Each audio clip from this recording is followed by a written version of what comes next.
James, so as Managing Director of Conclusio, a health transformation consultancy, you've been working throughout 2020 supporting healthcare systems and those within its supply chains to align around shared objectives. What do you think the key learning is from that? I think the key learning from 2020, and it absolutely has to be the sort of the rallying call for 2021, is ultimately we're stronger together. COVID-19 has absolutely demonstrated the value of the NHS working as one system, whether that's a hospital, a GP practice, a community provider, a nurse, a doctor, a pharmacist, a therapist, a carer, working together to ensure that we're able to address the challenges of COVID-19 collectively, and also put in place some really strong innovation, not only to sustain services, but to grow service provision for the future. I think we started to see boundaries being dissolved, not just across organisations, but also across professions. We've seen consultants working with GPs, consultants working with nurses, GPs working with carers, patients absolutely being part of that partnership as well. I think has been the long called for integration of pharmacy. We've seen community pharmacists working in tandem with GP pharmacists, working in tandem with hospital pharmacists, looking at that medication pathway as a whole, looking at what sort of care we can provide for patients in their own home and their own community, and encouraging people to be really dynamic around ongoing care, whether that's from a medicines point of view, the use of technology, or care in its own home. I think critically we've seen primary care acting as not as sort of distinct professions. I think GPs and community pharmacists and practice nurses working together, keeping the NHS open and operational on the local level. And we've also seen patients playing their part as well. Patients have been more sensible about how they access services. Patients have been more aware to alternatives, whether that's digital or even high street pharmacy, or having a phone call rather than an appointment. And I think what we've also seen as well is the strength of community, the role of community, the role of family, supporting your neighbour, keeping people safe, keeping people secure. And I think that really bodes well for the future. So a lot is said about team working in the NHS, and we've seen some good examples during the pandemic. But is it really as significant as we're led to believe? Absolutely. I think we've got very clear restart and recovery plans in place at a system level now. Very much the focus of the best way of restart and recovery is to work as one system, work as one team, work as one. I think that's not just clear in restart and recovery plans, but it's also clear in terms of the plans for 2021 and beyond. We've seen the acceleration of development of integrated care systems. Majority of CCGs have now formed one single executive team. They're working in partnership with senior leaders in social care and senior leaders in hospitals and community trusts. So that ICS development, that integrated care system footprint, and creates that regional currency. We're seeing one strategy now for a system, one operating plan, and one financial framework. That creates certainty, it creates integration, and it really creates that common endeavour around transformation and redesign of services. We're also seeing primary care networks play their part. PCNs being really aligned now on clinical care, not just the reactive stuff that sometimes happens in general practice, but also ensuring that our primary care networks are really proactive in terms of long-term care needs of our population community. And I think the other thing I just wanted to touch upon is that the base is there. The partnership across the NHS and social care is starting to grow.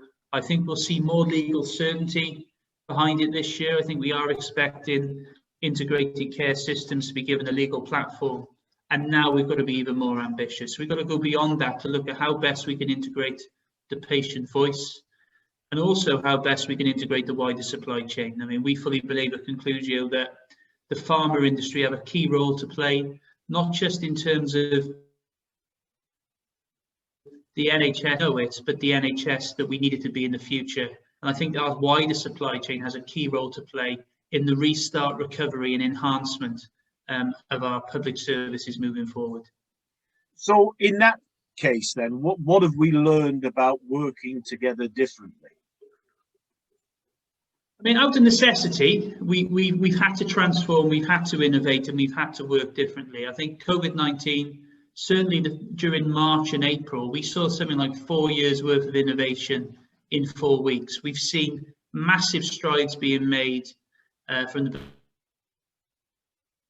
perspective of digital outpatient appointment, the use of an app to sort of direct a patient to the most appropriate care location. More of our clinicians now sort of communicating virtually using things like Teams and Zooms to have care planning conversations. So digital has become mainstream.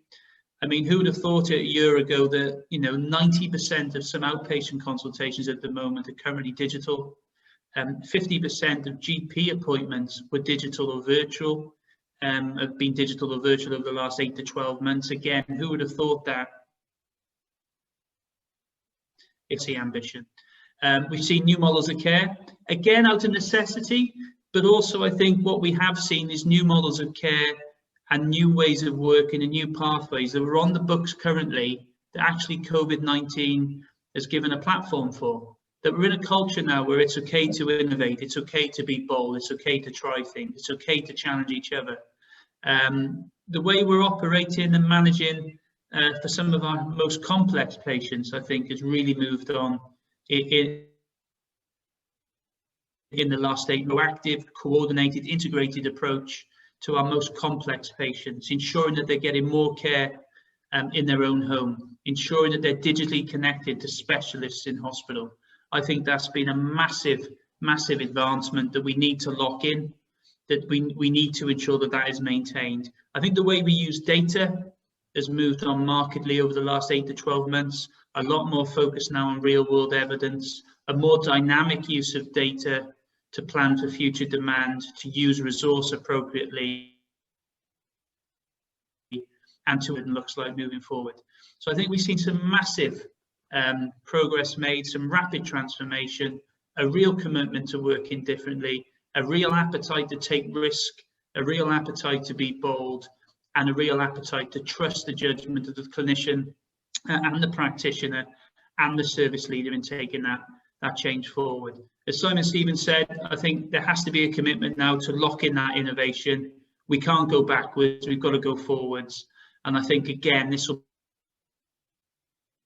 be a whole system in ensuring that we continue to progress, that we continue to modernise our NHS moving forward, and that the wider system can play a part. Thanks. All the Conclusio consultants have worked at a senior level in health and care, and you know, we all know and appreciate that the NHS and more widely healthcare is an institution and a public service about which everyone has an opinion, and that drives expectations. So where should our expectations be now, and what are the differences in this, or sorry, what are the differences in that between patients and healthcare professionals? I think patient expectation is now in a very different place. I think no one could ever doubt people's love and commitment for the NHS and wider public services. We've seen that again over the last 8 months, and you could argue that the sort of the status of the NHS, the currency of the NHS and wider public services has never been stronger. But it has to endure beyond COVID-19, and I think we expect patients to learn from this. I think the NHS needs to learn from this. I think public services need to learn from this and recognise that within that sort of patient definition, there are different groups with different needs, with different mindsets and different approaches. And I think there's a unique time to reset the patient offer within the NHS. I think we've seen an increase in self-care, and particularly working age adults with long-term conditions or working age adults with minor illnesses. Again, circumstances has dictated that they haven't been able to sort of access other healthcare professionals. So they've had to learn about how to manage their condition. They become more educated and more informed about their condition, about their medication, about the type of technology they can access. So I think that is a good thing. it has to be resourced and it has to be secured. I think we've seen a more caring community approach. I think people are more routinely supporting and caring for relatives and neighbours. I think we're starting to address issues where we can isolation. I think we're looking out for vulnerable people. We're looking at how best we can support people who live alone. And I think that's been absolutely critical for some of our most vulnerable elderly, some of our most vulnerable working age adults and younger adults. And we have to make sure that that sort of community spirit, that mindset around sort of signposting, navigation and befriending is maintained. We've seen a real shift in focus around access. People, again, out of necessity, have had to stay local. I think over the last 8 months, people have used their community pharmacy now more routinely than would have previously. People now see community pharmacy as a credible alternative to GP services. GPs and community pharmacy is that credible alternative, and long may that continue. We've seen that shift to virtual points of care. Again, this is a whole age range approach. More and more people are accessing virtual appointments. More and more people are booking appointments online. More and more people are using virtual solution. And again, that has to be maintained if we're serious about not just reducing pressure on the NHS, but making sure that those NHS facilities are available for our most complex and our most vulnerable. And again, I think wrapping all of this together, we need to engage patients more in that future direction. So if that expectation is in a very different place, and if the NHS is going to be slightly more challenging at people now in terms of how they access services and the choices they make, then we have to give real status and priority to that patient voice. That patient voice has to be at the table, but it needs to be different. It has to be less passive. It has to be more proactive. And I think we've got to give patients a voice, not just in terms of thinking about services they received, but helping to plan the type of services that we would all like to see in the future. So if we're engaging more with patients, and certainly if we need to engage more with patients, should we then be asking them to take more responsibility for their own care and its management and how they engage with services? Yeah, again, I made the point earlier. We should be, and we shouldn't be afraid to be more challenging of each other now. And I think now's the time to be more constructively challenging of patients in terms of medications, appointments, and technology waste, and well publicised waste in the NHS in terms of number of appointments that aren't taken up, the amount of technology that we've invested in that hasn't been utilised, the number of new services that we positioned in the community setting previously that simply didn't have the patient numbers. So we really need to look at how we build a shared and common endeavour. One place to start would be medicines. I saw a statistic the other day that 50% of patients with long-term conditions don't take medicines as intended. That suggests that there's 50% of that population that aren't receiving the care they should be receiving, and that's going to have a long-term impact on their own health condition. So let's start to utilise those fixed points, those assets, and those known parts of the care pathway, and seek to improve them. So before we get to the end of this little session, I wanted to ask you a couple of questions before we turn to what we can expect in 2021. So talking about the responsibilities of patients, the responsibility of commissioners, providers, regulators, all those organisations involved in the health service. So we've seen through COVID-19 a greater level of acuity and action in terms of innovation and transformation, but do we generally need to be more demanding around attention to detail in healthcare and the systems that operate the services? Yes, yeah, I think ultimately we need to ask more of patients and ourselves. And I think I go back to that shared endeavour. And I think it's not just it's a whole supply chain solution. We work across the life sciences industry. And we've seen, and we believe, and we recognise that that sector has a huge role to play in terms of the NHS around innovating to sustain. We have to innovate to move forward. There simply isn't the money to develop services in the old way. So we have to innovate. We have to create that headroom by working differently. And I think the pharma industry has got so many good skills commercially, clinically, from an organisational development perspective they can bring to the table. Medicine's adherence is a big opportunity, a big challenge, and I think the industry can play a big part in ensuring that, you know, the outcomes associated with medicine are looking at adherence, are looking at the independence of the service user, but also ensuring there is a health system we continue to look forward, that there is an ambitious pipeline when it comes to medicines, technology and innovation. And again, I think by the NHS and the life sciences industry working together, you care for now, but we can continue to have that ambition moving forward, and we can continue to forecast using good data, good insight and good evidence to build that healthcare model for the future.